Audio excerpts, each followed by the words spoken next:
y'all, my name is Sierra. Welcome to my channel. Thank you for clicking on this video. If you are new here or have not done so yet, make sure you are subscribed. Today we are making one of my favorite quick and easy meals. It is the famous Longhorn's Parmesan crusted chicken. It's super good, super simple, and I'm making it with some garlic butter potatoes and some steamed broccoli. First things first, I washed my hands. Make sure you're getting under those nails. And I'm going to rinse my potatoes. I like to use the petite red potatoes. They're really good for cooking in a skillet if you want something done pretty quickly. And I like to cut them in 4 pieces. Before I cut my potatoes, I'm going to rinse my broccoli and cut the stem off and break it up into pieces and put it in the steamer basket. I only fill the pot up about halfway so the broccoli isn't sitting in water and actually steaming. When you boil broccoli, you kind of boil some of the nutrients out. So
also, before cutting my potatoes, I like to pat them dry a little just so the seasonings can stick to them.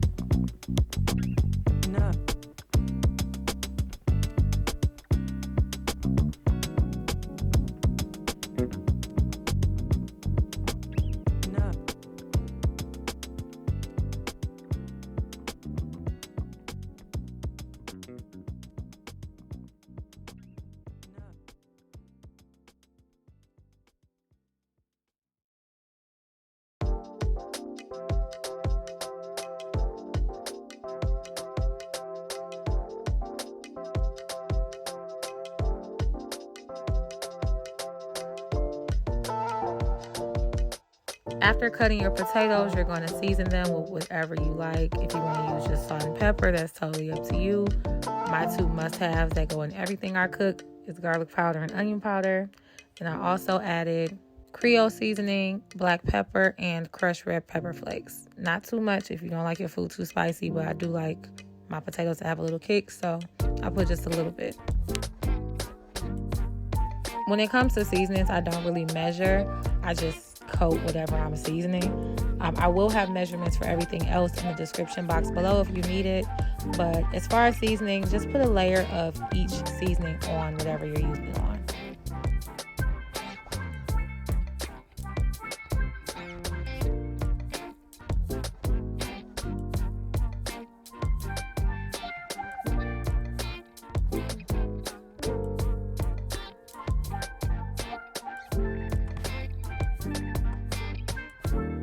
Next, I'm going to add my favorite butter to cook with. It's the Kerrygold garlic and herb butter. I'm going to add about a tablespoon of that to a skillet, and then enough avocado oil to coat the bottom of a skillet, so maybe a tablespoon of that as well. You can use a little bit more or a little bit less, whichever you prefer. Just enough to coat the potatoes and keep them from sticking to the pan.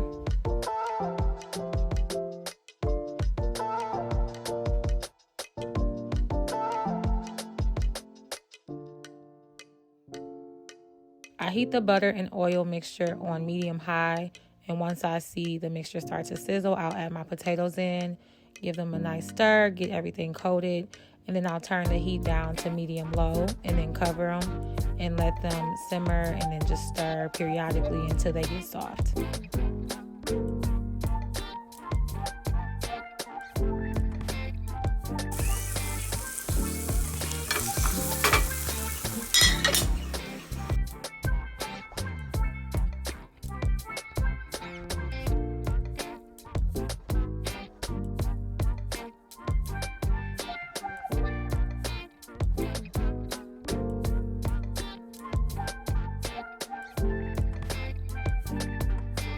Next, I'm going to season my chicken breasts. I am using chicken breast cutlets because they are thin, they cook quickly, and they just work best for this recipe.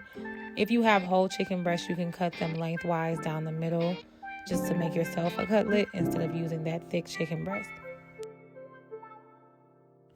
I've also made this recipe with a marinade for the chicken breast before you cook it, and it consisted of buttermilk ranch and all of the seasonings I'm about to use. But because I'm making this video for a quick and easy recipe, I just feel like a marinade is not something that you want to do if you don't have time, because you would have to let it sit for at least 30 minutes. So this is the alternative, and I'm going to use the Hidden Valley Ranch seasoning just to make up for that ranch flavor. As far as seasonings, I use my go-tos. I use a layer of Creole, black pepper, onion powder, garlic powder, and then the star of this show is the Hidden Valley Ranch seasoning. You can go as heavy or as light as you like, but be mindful there is salt in it, so use at your discretion.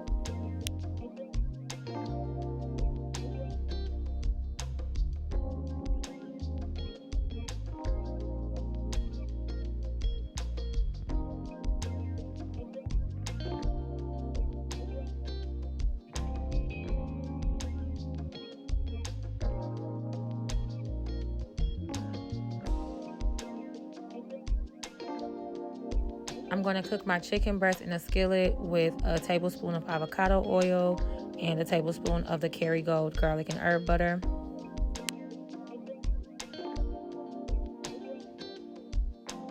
I'm going to add my chicken breast to the skillet on medium-high heat, and this is important to get that sear at the top of the chicken breast. And then it's very important because we did not marinate, and even if you did, when you flip the chicken breast, turn the heat down to low to cook it the rest of the way. You do not want to dry the chicken breast out. It is white meat. It is easy to dry out. So make sure you turn that heat down to low after you flip your chicken breast over.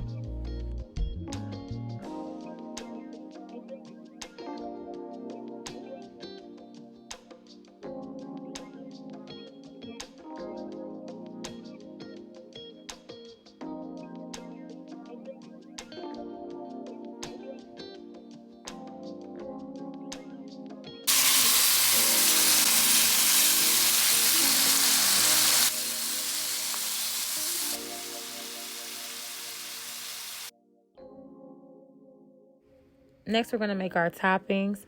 You're going to need buttermilk ranch, provolone cheese, and Parmesan cheese. If you don't have shredded provolone, you can always just break it up yourself. It doesn't have to be super small pieces. You can just break it up enough to where you can mix it. Again, if you need measurements, they'll be in the description box below. I generally just mix enough to where I'll have a nice coating for each chicken breast I'm making and to where it's creamy. So you want to use a nice amount of ranch.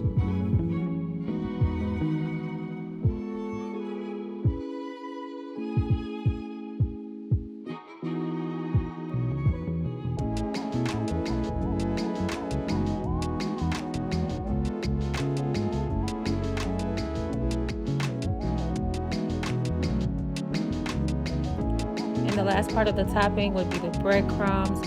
You want to use panko breadcrumbs just because you want to imitate the crisp that the Longhorn chicken has. And you're going to melt some butter. You can use regular butter, but I'm going to use the Kerrygold garlic and herb butter. And once you melt about 2 tablespoons of that butter down, you mix the breadcrumbs together until they're all coated. And you can also season those as well. I added some grated Parmesan cheese and some ranch seasoning. Once my chicken breasts were seared, I flipped them and turned the heat down to low to let them cook very slowly the rest of the way to retain that juiciness. Then I turned my broiler on to high.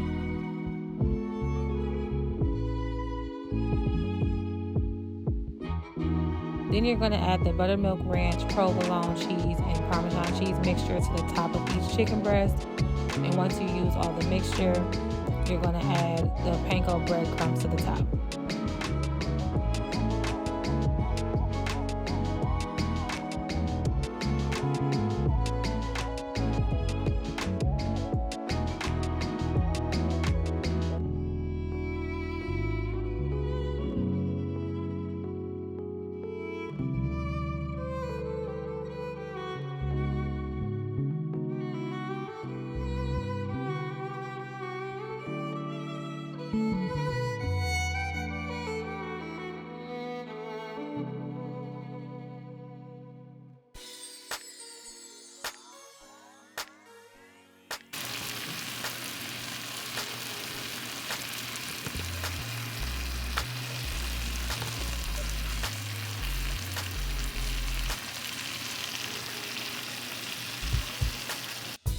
When you add it to the oven on broil, do not go far. It literally browns in 2 minutes. So I just seasoned my broccoli while I waited for it to brown. And I seasoned my broccoli with, you guessed it, garlic powder, onion powder, black pepper, crushed red pepper, and I also added some pink Himalayan salt. Again, enough until you feel like it's enough.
And there you have it, Longhorn's Parmesan crusted chicken breast. Super quick, super good, kid proof, because my nephew eats it. I know how picky kids are, but it's good for a weekend dinner, a weeknight dinner, because it's so quick and easy to make. But it's definitely a good beginner meal if you don't cook often or you're trying to learn how to cook. It's really hard to mess up. So give it a try. Let me know what you think in the comments. Make sure you like this video. And again, make sure you are subscribed. And thanks for watching.